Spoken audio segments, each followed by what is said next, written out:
Саламатсыздарбы, урматтуу маданият, адабият, искусство тармагында эмгектенген кесиптештерим, кадырлуу коноктор жана биздин эң маанилүү иш-чарабыздын катышуучулары. Бүгүнкү биздин өздүк байрамыбызда конок катары Кыргыз Республикасынын президенти Жапаров Садыр Нуркожоевич өзү катышууда.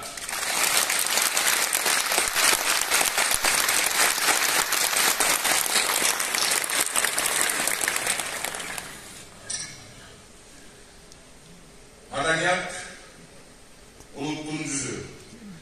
Маданиятсыз эл болбойт. Бул маанилүү миссияны сезип, маданияттын өнүгүшүнө басым жасоо чечимин кабыл алган жетекчилер тилекке каршы бул күнгө чейин көп болгон эмес.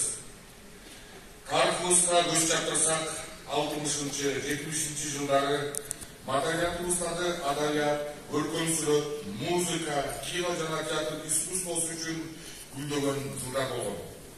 Ошол кездеги ири маданий имараттар, театр, китепкана, музей, кинотеатр жана ушул серктин курулушу ошол жылдарга туш келет экен. Ал мезгилди маданияттын ренессансы деп айтсак болот. Бүгүн президентибиздин жеке көзөмөлү менен маданият тармагы элегейсиз зор колдоого ээ болууда. 2022 жылы кызматкерлердин айлык баянасы 100% көтөрүлүп, алгачкы жолу орта жана жок кымбат баалуу музыкалык аспаптар, акыркы үлгүдөгү LED экрандар үчүн 1 миллиарддан ашуун сомдон ашык акча каражат сакталды.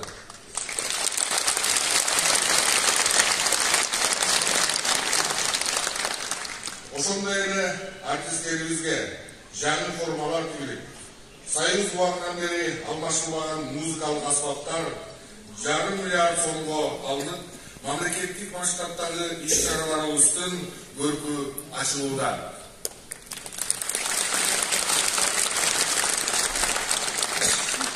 Экономикабыздын алдыга жылып жатканы бул анык факт. Акыркы убактарда тарыхый мурастарыбызды сактоого, изилдөөгө жана реставрациялоого 600 миллион сом бөлүндү. Чыгармачылык союздарга каражаттар бөлүнүп, чоң эргүү менен мыкты чыгармалардын жаралуусуна жолдор ачылды. Каржылоонун күчү менен көптөгөн адабий китептер басылып чыгып, жаңы спектакльдер коюлуп, театрлар өлкө ичинде гана эмес, чет өлкөлөргө дагы гастролдоого чыгып башташты.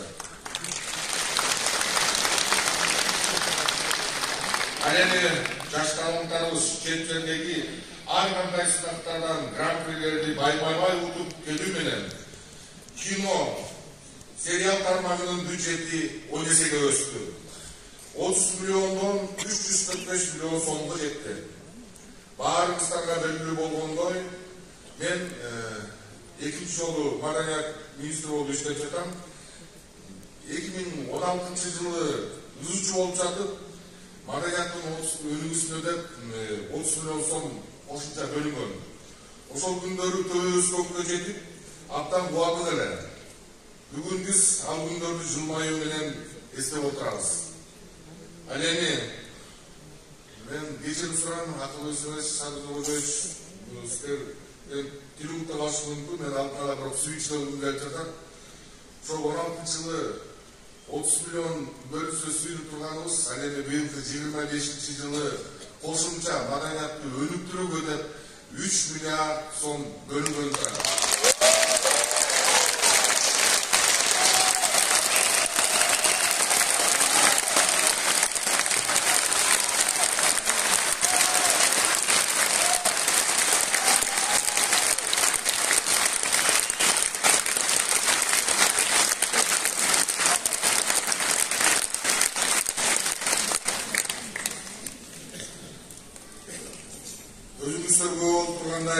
Биздин кош байрамыбыз болуп, Абубакир Избаев атындагы Кыргыз мамлекеттик серги кайра оңдоп түзөөдөн өтүп, бүгүн жаңы демделип жатат.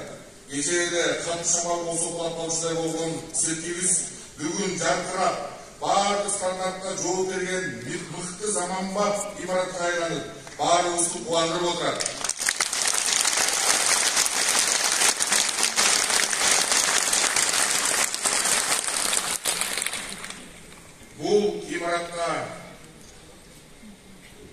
Бул имаратка айланып, бул президентибиз Садыр Нуркожоевич бүктөгөн өкмөттүн жана ишенип койгон жетекчилердин күнү-түнү жасаган эмгегинин жыйынтыгы деп кайманбай айта алам.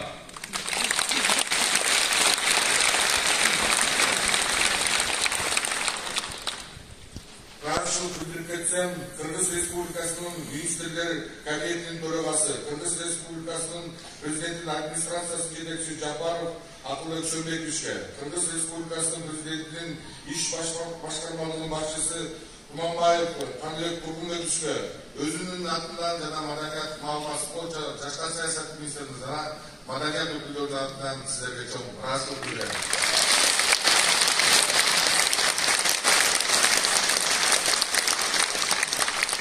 Бүгүнкү күндө болуп жаткан жумуштардын баарын карап отуруп, баардык тармактарда, ошону менен бирге маданият тармагында кайра жаңылуу мезгили келгендей сезилип жатат. Жөн мактанганлык эмес.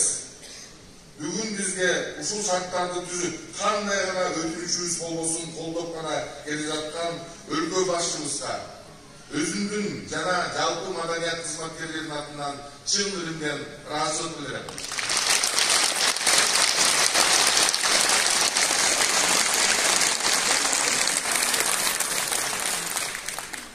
Мындай иштер маданият тарабында көптөп жасалууда биз бүгүн Избаев жана Серпи жөнүндө айтып жатабыз, ал эми айланабызда бир жылдын бир айдын ичинде көптөгөн биздин имараттарыбыз капиталдык ремонттон өтүп, жаңы имараттар курулууда, кийинки жылда дагы жаңы имараттар курулуп, биздин маданиятыбыздын даана ренессансы келди деп ойлойм.